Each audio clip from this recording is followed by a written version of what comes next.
Assalamualaikum semuanya. Apa kabar hari ini? Semoga selalu sehat ya. Untuk hari ini materi yang kita bahas adalah ide dan peluang usaha makanan khas daerah. Indonesia merupakan negara kepulauan yang kaya akan hasil alam. Bahan nabati dan hewani bisa diolah menjadi produk beraneka ragam. Salah satunya adalah makanan khas daerah. Hal itu merupakan peluang usaha yang potensial bagi para wirausahawan kuliner. Dalam menciptakan peluang usaha pengolahan makanan khas daerah, banyak faktor yang mengaruhinya. Antara lain, yang pertama adalah ide usaha, yang kedua, risiko usaha, yang ketiga, kegagalan dan keberhasilan dalam berwirausaha, yang keempat, pemetaan peluang usaha. Faktor yang dapat memunculkan ide usaha ada dua.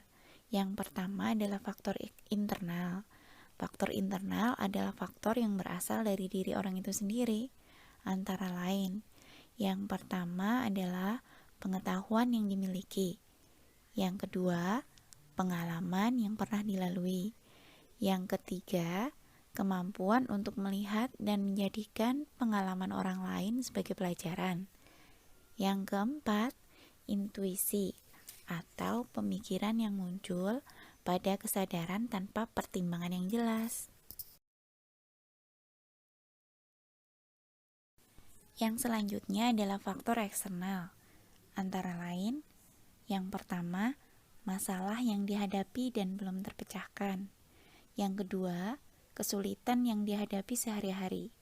Yang ketiga, kebutuhan yang belum terpenuhi, baik untuk dirinya maupun orang lain. Yang keempat, pemikiran yang besar untuk menciptakan sesuatu yang baru.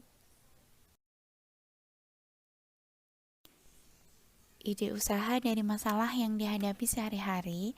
Sebagai contoh, kita pastinya tahu apa itu Gojek, bisnis startup bidang transportasi yang mengandalkan aplikasi dan jaringan internet untuk mengantarkan orang ke tempat yang lain.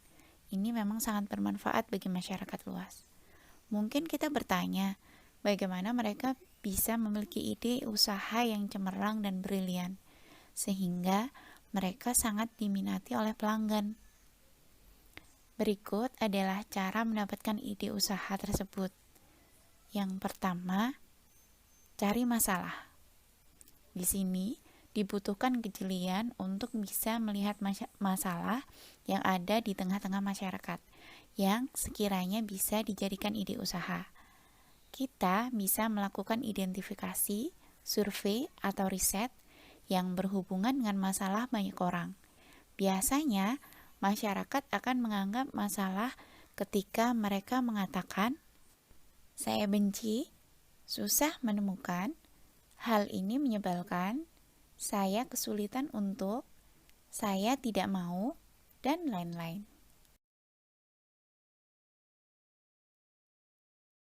Selanjutnya yaitu cari tahu yang dibutuhkan masyarakat. Setelah kita mengetahui berbagai masalah yang dihadapi oleh masyarakat, hal yang harus kita lakukan adalah mengidentifikasi apa yang paling dibutuhkan masyarakat. Contoh lain adalah masyarakat susah mendapatkan makanan dan minuman cepat saji yang bisa membuat mereka kenyang di pagi hari. Maka muncullah pertanyaan lagi. Yang pertama, saya ingin, saya mau, saya senang jika, dan lain-lain. Yang selanjutnya, cari tahu apa yang masyarakat inginkan. Berangkat dari masalah masyarakat yang ingin bepergian dengan banyak orang, maka lahirlah alat transportasi bernama mobil. Namun saat ini, banyak mobil yang sudah di-upgrade dan diupdate dengan berbagai fasilitas, baik seperti keamanan, komunikasi, hingga robot atau sistem menyetir otomatis. Itulah yang diinginkan masyarakat dari kebutuhan yang ada.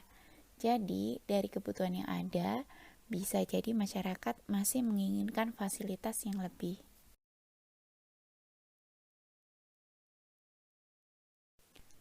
Resiko usaha.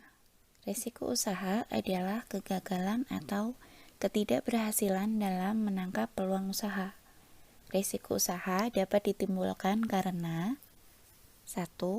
Permintaan, seperti perubahan mode, selera, dan daya beli. Yang kedua, perubahan konjungtur atau perubahan perekonomian yang pasang surut. 3. Persaingan. 4.